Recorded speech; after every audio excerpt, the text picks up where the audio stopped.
So we turn our focus to the Middle East. Israel and Hamas have agreed to a ceasefire. This brings a temporary halt to the war in Gaza. Now, the ceasefire will begin on Sunday and last 6 weeks. 33 hostages captured by Hamas after the attack on Israel back on October 7th, 2023, will be released, and Israel will withdraw from populated areas of the Gaza Strip and release hundreds of Palestinian prisoners. For some reaction, we're joined now by Dr. Ariel Cohen. He is senior fellow at the Atlantic Council's Eurasia Center. Ariel, thank you so much for making time to chat with us. Can I begin by just getting your reaction to what has unfolded over the last several hours? Indeed. These were very tough negotiations.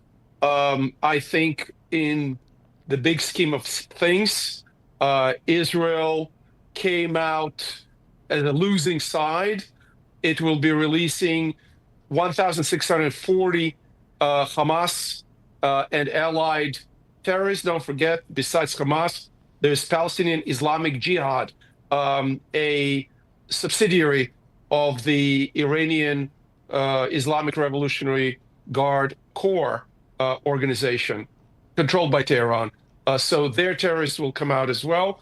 And not all of them will go to Gaza. Some of them, hundreds of them, will go to the West Bank, Judea and Samaria, where they will be the leaders of the next iteration of this terrorist campaign against Israel. How would you assess the probability that this ends the war? Or is it something that we should just be grateful for in the moment and the risk of war still exists? You know, in Judaism, there is a principle that one who saves one soul as if saved the whole world. And this is what is driven the Israeli unprecedented concessions. Israel is doing it for 40 plus years. When I was a young journalist in Israel, they did that. I was strongly against it then, and I'm against it now. I'm, of course, in favor of release of the babies and children, of women who were raped and maimed, of men who were tortured. However, releasing over 1,500 terrorists and allowing Hamas a free reign in Gaza is courting disaster in the future. We have an outgoing administration in the U.S. President Biden is stepping down, obviously, and President-elect Trump will be inaugurated on Monday. Now, President-elect Trump's envoy was involved in some of these conversations. Both the Biden administration and the incoming Trump administration have taken some credit for this deal. Would you like to weigh in on who you believe had greater influence in getting this deal done? We have a sitting president. I think Biden went out of his way to force Israel to provide concessions to Hamas. Having said that, I've been in Israel a couple of times since the tragic and terrible attack of October 7th, 2023.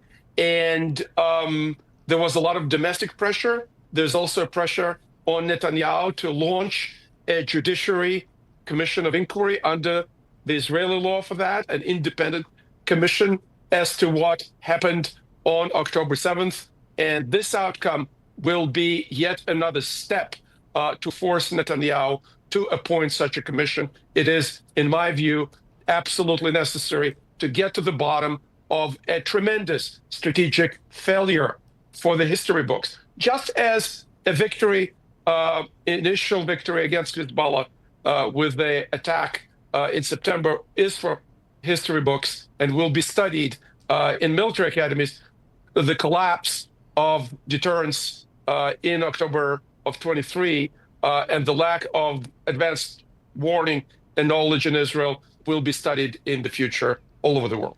Ariel, so far we have yet to hear from Prime Minister Netanyahu directly, although the office of the Prime Minister did release a statement indicating that several details still needed to be worked out and the deal hadn't been finalized.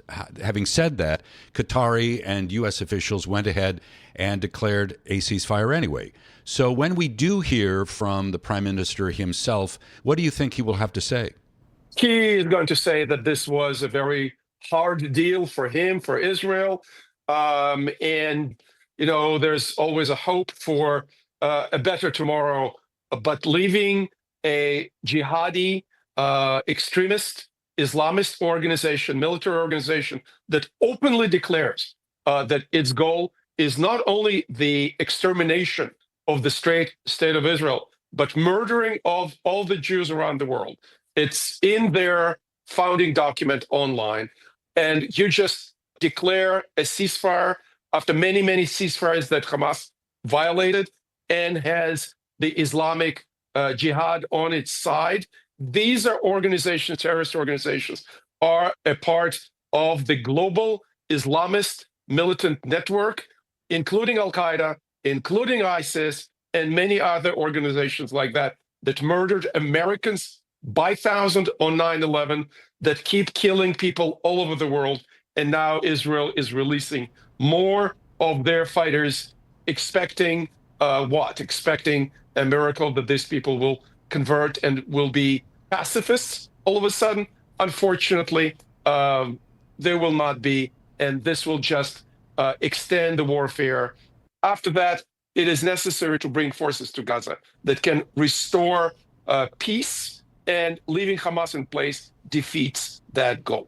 Ariel, thank you so much for sharing your perspective. Dr. Ariel Cohen is Senior Fellow at the Atlantic Council's Eurasia Center, joining us here on the Daybreak Asia podcast.